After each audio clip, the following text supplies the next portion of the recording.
Hai teman-teman semua, selamat berjumpa. Saya Sherly. Kali ini akan coba menjelaskan kepada teman-teman bagaimana cara menginstal Windows 7, kemudian bagaimana cara setting IP komputer agar bisa terhubung ke internet, dan yang ketiga apa sih manfaat topologi jaringan. Langsung saja, yang pertama kita akan coba menginstal ulang Windows 7. Jadi langkah pertama itu kita pindahkan data-data penting ke drive D atau hard disk eksternal, lalu kita siapkan drive, lalu kita siapkan instalasi software utama. Yang keempat, pastikan laptop dalam kondisi mengisi daya teman-teman. Kemudian kita masukkan USB pada laptop. Setelah semua telah terpenuhi, restart PC atau laptop teman-teman.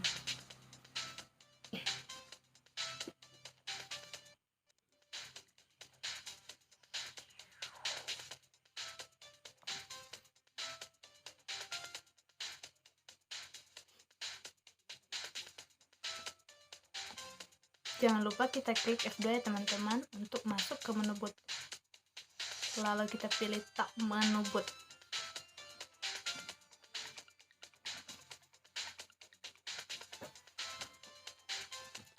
Atur USB menjadi posisi yang paling atas ya teman-teman, atau priority.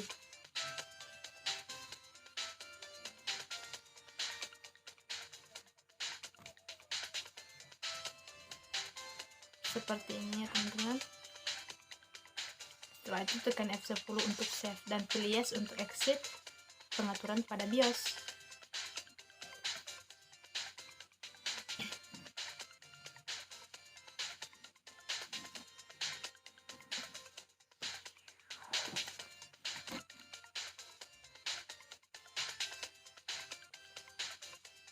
Lalu kita tekan enter.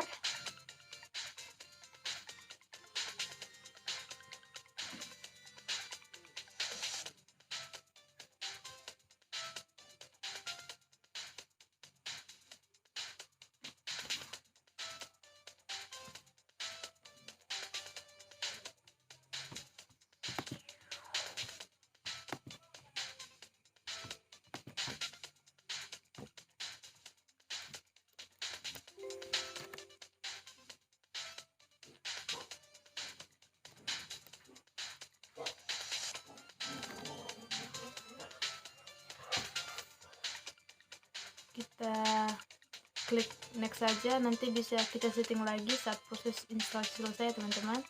Kita klik install now.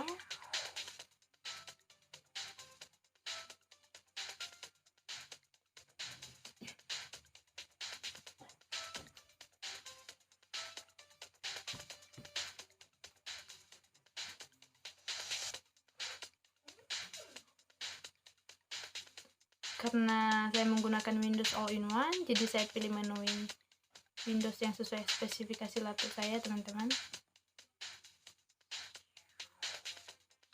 Kita centang biru di menu I accept the license, lalu kita klik next. Kita pilih menu custom advanced. Custom advanced.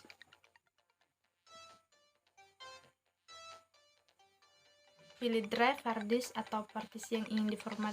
Biasanya sih ada di posisi nomor 2 ya. Pilih format, tunggu hingga selesai, lalu kita next.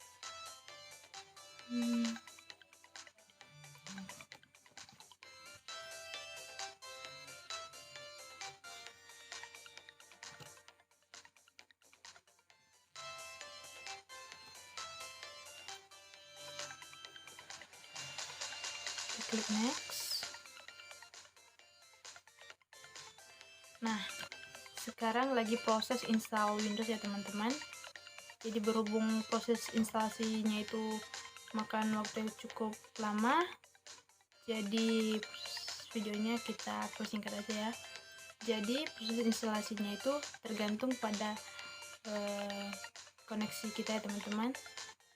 Semakin kuat koneksi kita, maka akan semakin cepat proses instalasi Windowsnya.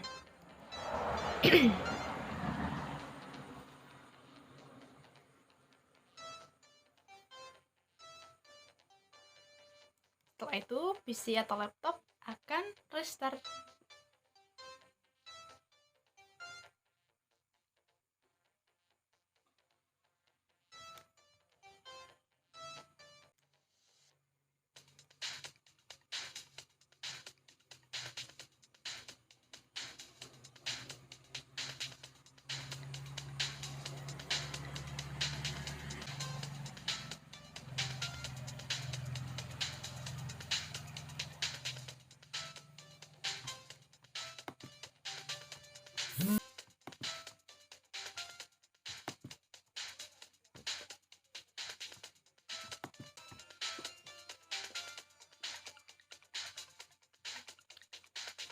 Proses instalasi masih berjalan, teman-teman, jangan cabut USB-nya ya.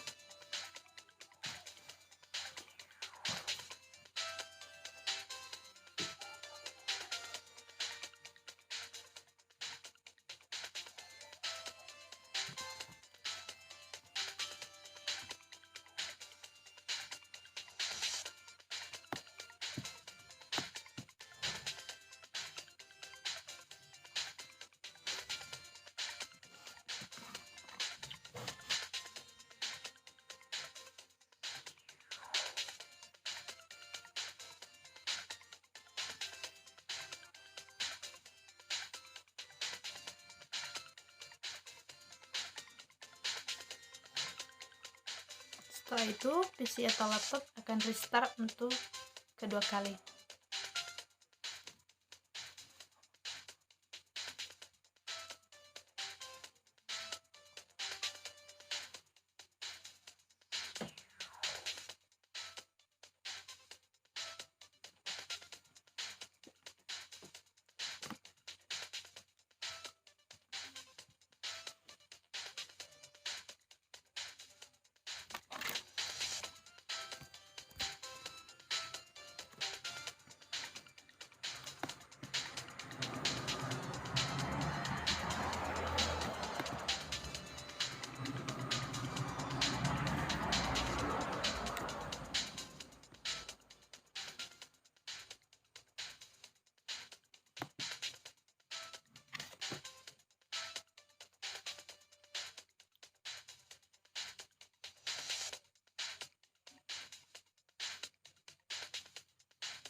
Masukkan username atau nama kita dan nama komputer, lalu kita cabut USB-nya.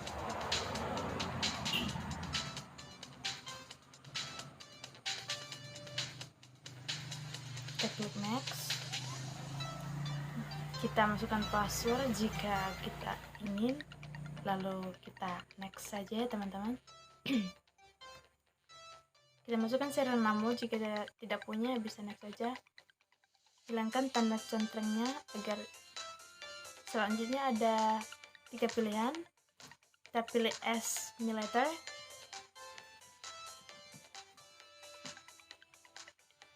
pilih zona waktu Hanoi Bangkok Jakarta Indonesia.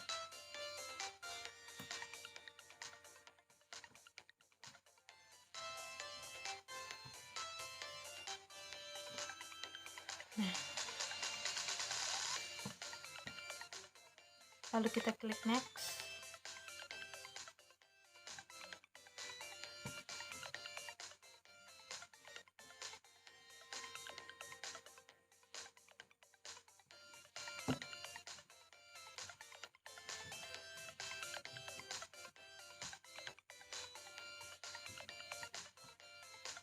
Langkah terakhir, Windows menuju selesai instalasi.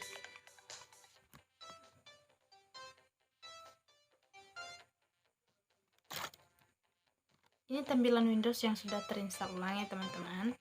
Jadi setelah ini jangan lupa aktivasi Windows, install driver atau install software yang kalian inginkan. Dan sekarang yang kedua, kita akan coba memberikan IP address pada komputer atau laptop agar bisa terhubung ke internet ya, teman-teman. Kita open network and internet setting ya, teman-teman. Di menu desktop layar kita.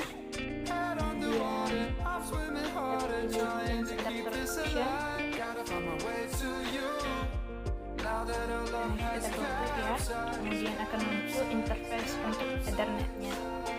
Ini Ethernetnya dan Ethernet 2-nya. Sekarang kita gunakan adalah Ethernet 2, dimana IP address-nya belum dikonfigurasi. Untuk mengkonfigurasinya, jangan lupa colokan dulu kabel IP-nya ke bagian teman-teman. Nah, jadi kalau posisi seperti ini, tandanya X itu artinya Ethernetnya belum tersambung ke kabel LAN-nya. Oke, setelah dicolokin, maka dia akan melakukan proses identifier untuk tersambung ke jaringan. Nah, untuk itu kita perlu setting address-nya. Caranya kita klik kanan, lalu kita pilih address. Langsung aja kita pilih Ethernet protocol version 4, kemudian kita akan pilih address. Lalu kita akan pilih use the following address. Jadi kita harus tahu IP address yang kita gunakan itu berapa. Contohnya itu 192.168.1.2 dengan subnet masknya 255.255.255.0. Kemudian default gateway-nya isi 192.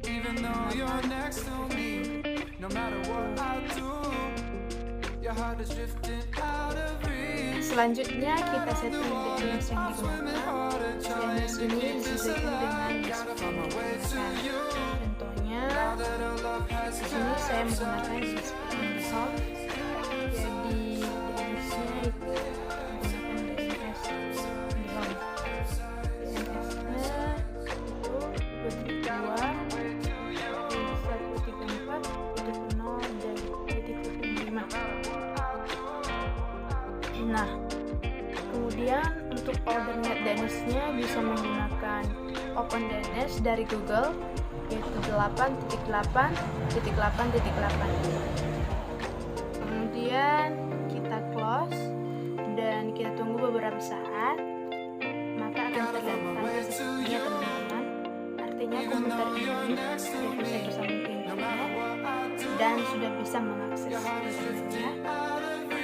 Sekarang kita akan menjelaskan tentang apa sih itu topologi jaringan dan apa itu topologi jaringan. Topologi jaringan adalah cara untuk membuat sejumlah komputer saling berhubung satu sama lain, baik menggunakan kabel maupun nirkabel. Nah, macam-macam topologi jaringan itu ada topologi string, topologi star, tree, mesh, hybrid, linear, dan topologi peer-to-peer.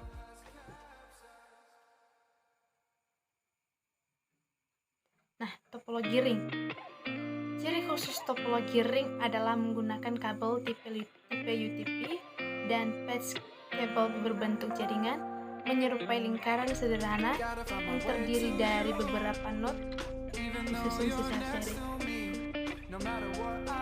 Nah, cara kerja topologi ring itu setiap node pada sentral memiliki pemuat sinyal di kedua sisinya, sehingga setiap perangkat saling bekerja sama untuk menggunakan sinyal. Hal bernama token akan membantu saat proses penerimaan dan penerusan sinyal.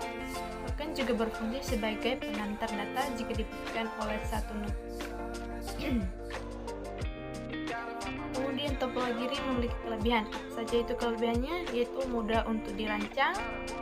Untuk level rangkaian sederhana, topologi ring termasuk lebih bagus daripada pilihan lain seperti topologi jaringan pos. Mudah untuk melakukan instalasi baru, kemudian penggunaan kabel yang hemat.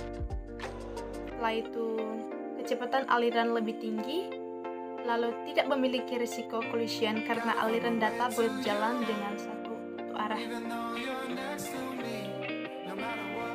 Lalu apa sih kekurangan dari topologi ring?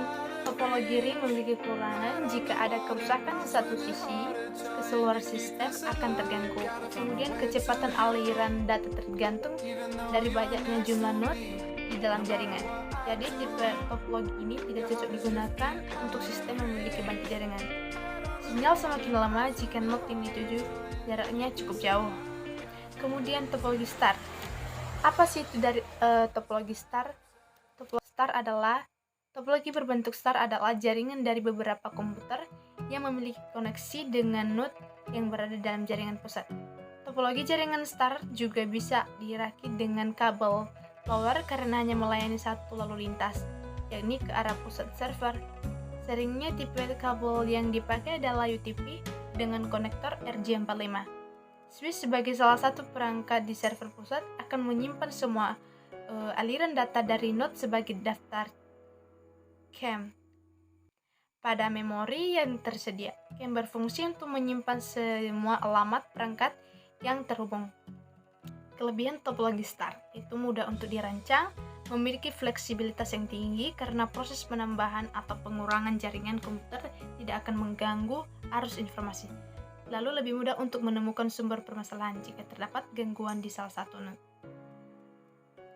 Lalu kekurangannya itu perangkat pusat menjadi penentu utama keberlangsungan seluruh sistem, sehingga kerusakan jaringan pusat akan menyebabkan keseluruhan sistem komunikasi menjadi terhambat. Lalu biaya yang akan dikeluarkan untuk membangun jaringan instalasi jenis ini cukup tinggi karena membutuhkan banyak kabel.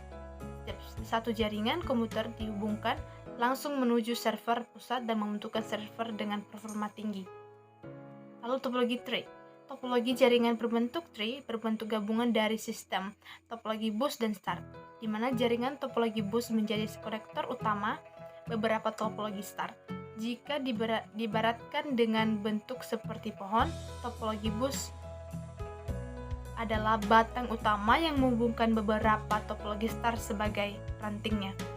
Lalu kelebihannya yaitu sesuai dengan kebutuhan jaringan komputer dalam skala besar. Pengembangan jaringan dapat dilakukan dengan mudah. Kemudian jika salah satu stasiun sekunder mengalami kerusakan, tidak akan mengganggu keseluruhan sistem. Arus informasi data dilakukan secara point to point. Lalu kekurangannya yaitu seluruh jaringan akan tergantung dengan kabel penghubung utama. Peran hub cukup penting sehingga jika terjadi kerusakan akan menyebabkan pengaruh yang besar pada sistem topologi. Sistem hierarki membuat jaringan berada di hierarki bawah menjadi terpengaruh dengan kerusakan sistem yang berada di atasnya. Perawatan jaringan cukup susah untuk dilakukan. Biaya yang diperlukan untuk membangun topologi model ini cukup mahal. Topologi mesh. Topologi jaringan mesh atau jala adalah sistem topologi di mana koneksi antara komputer saling terhubung secara langsung satu sama lain. Koneksi antar komputer secara langsung seperti ini disebut dedicated line. Ciri-ciri topologi mesh yang paling terlihat adalah menggunakan banyak kabel karena koneksi langsung dihubungkan antar komputer. Selain itu, topologi mesh biasanya memiliki lebih dari 2 port serta memiliki konfigurasi yang berada pada sistem. Lalu kelebihannya itu dengan dedicated link, data yang ditransfer mengalir lebih cepat ke komputer yang dituju. Kerusakan salah satu komponen tidak akan mengaruhi komponen jaringan yang lain. Keamanan data terjamin dibandingkan dengan topologi jenis lainnya. Mudah mengidentifikasi sumber kerusakan jika terjadi gangguan. Kekurangannya itu menggunakan banyak kabel dan port. Proses instalasi jaringan cukup susah untuk dibangun. Biaya yang diperlukan menjadi lebih tinggi. Lalu topologi hybrid. Topologi jaringan jenis hybrid merupakan gabungan dari 2 atau lebih jenis topologi jaringan yang berbeda. Kelebihannya itu fleksibel dan efisien karena dapat memadukan tipe jaringan topologi yang berbeda tanpa perlu melakukan perombakan. Tipe jaringan bisa disesuaikan dengan tujuan tertentu. Lalu kecepatan jaringan cukup stabil. Kekurangan topologi hybrid yaitu biaya pengelolaan dan perawatan menjadi tinggi karena skema topologi gabungan cukup rumit. Instalasi jaringan cukup susah untuk dibangun. Kemudian jaringan tipe ini membutuhkan perangkat jaringan yang cukup banyak, yaitu hub, switch, router, access point, LAN card, dan wireless card. Kemudian topologi linear. Topologi jaringan linear disebut juga topologi runtut. Topologi linear dirangkai dengan urut menggunakan kabel utama yang menghubungkan pada setiap titik yang terdapat dalam komputer. Ciri utama topologi linear adalah memiliki skema yang serupa dengan topologi BOS dan menggunakan konektor BNC dan RJ45. Kelebihannya yaitu mudah dalam melakukan pengembangan jaringan, efisien dalam memakai kabel sehingga biaya dikeluarkan menjadi rendah, skema jaringan sederhana dan mudah untuk dibangun, proses penambahan atau pengurangan terminal tidak mengganggu sistem yang sedang berjalan. Kekurangannya itu potensi untuk menjadi collision cukup tinggi, karena itulah topologi jenis ini hanya sesuai untuk jaringan komputer dan startup. Lalu keamanan data kurang terjamin, jika ada penambahan jumlah pengguna, proses transfer data akan menjadi lambat. Wajib menggunakan perangkat tambahan seperti repeater atau koneksi jarak jauh dan terminator. Ada batas maksimal jumlah node yang bisa tersambung dalam satu sistem topologi. Rusaknya kabel penghubung utama akan membuat keseluruhan sistem akan rusak. Sulit untuk mendeteksi kerusakan jika terjadi masalah. Topologi peer-to-peer. Topologi jaringan peer-to-peer adalah topologi jaringan yang menghubungkan dua komputer. Kelebihannya yaitu jaringan peer-to-peer adalah komunikasi dapat dilakukan tanpa perangkat tambahan seperti hub dan switch. Biaya yang diperlukan murah dan proses instalasi mudah untuk dilakukan. Kekurangannya yaitu keamanan data yang kurang terjamin, proses penyimpanan data tergantung dari komputer, sehingga jika komputer mengalami kerusakan akan mengganggu proses arus data.